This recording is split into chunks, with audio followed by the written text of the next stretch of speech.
Magandang umaga mga ka-happy hour.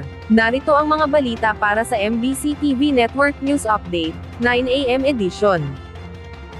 Pagpapakalat ng fake news, kailangan ng patawan ng mas mabigat na parusa, ayon sa Alyansa Senatoriables. Nagkakaisa ang alyansa para sa bagong Pilipinas senatorial candidates na dapat nang masawata ang fake news. Sa isinagawang press conference, kapawa ibinahagi nina dating Senate President Vicente Tito Sotto III, dating Interior Secretary Benhur Abalos at former Senator Manny Pacquiao, ang mga sariling karanasan sa fake news. Ayon kay Sotto, dapat ipagbawal ang mga fake news at parusahan ang mga gumagawa nito. Sa kasalukuyang kasi aniya ay kulang sa malinaw na probisyon, para papanagutin ang mga gumagawa ng fake news sa ilalim ng anti-cybercrime law. Si Abalos naman, ibinahagi ang isang social media page na nagpapanggap na siya, at namimigay umano ng pekeng mobile load promos. Naaalala pa ni Abalos ang isang pekeng text blast sa araw mismo ng eleksyon, na namimigay daw siya ng 5,000 pesos. Dagdag pa niya, na nalampasan na ng cybercrimes ang mga insidente ng pagnanakaw na pangkaraniwang krimen sa Pilipinas. Kaya mahalagang madagdagan aniya ang pondo ng law enforcement,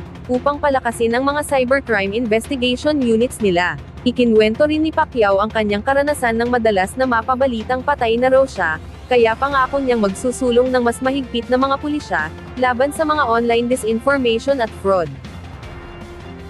Samantala, courtesy resignations ng PCO officials, ipinag-utos ng palasyo. Ipinag-utos ng palasyo ng Malacanang ang pagsusumite ng courtesy resignation ng lahat ng opisyal, sa ilalim ng Presidential Communications Office. Ito ay para mabigyan ng kalayaang magpasya ang bagong PCO Secretary sa paggampan ng kanyang mga tungkulin, base sa inisyong memorandum ni Executive Secretary Lucas Bersamin. Saklaw ng naturang direktiba ang lahat ng presidential appointees, sa ilalim ng PCO na hindi permanente ang appointments. Hanggang February 28, ang ibinigay na petsa para sa pagsusumite ng courtesy resignation ng mga concerned official. Inatasan naman si PCO Secretary J. Ruiz na masusing i-monitor ang pagsunod ng PCO officials sa naturang direktiba. Matatandaan pinalitan ni Ruiz si dating Communications Secretary Cesar Chavez, matapos na magbitiw ang huli, kung saan kabilang sa pangunahing direktiba sa ilalim ng pamumuno ni Ruiz sa PCO, ay labanan ang disinformation.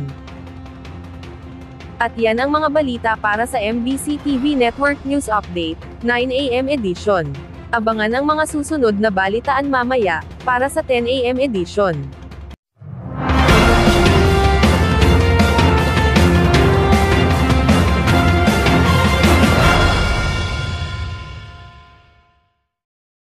Mga ka-happy hour, kung gusto mong manood ang mga balita sa MBC TV Network News Update, mag-subscribe sa aming YouTube channel, i-like ang aming Facebook page, at i-follow sa aming TikTok account.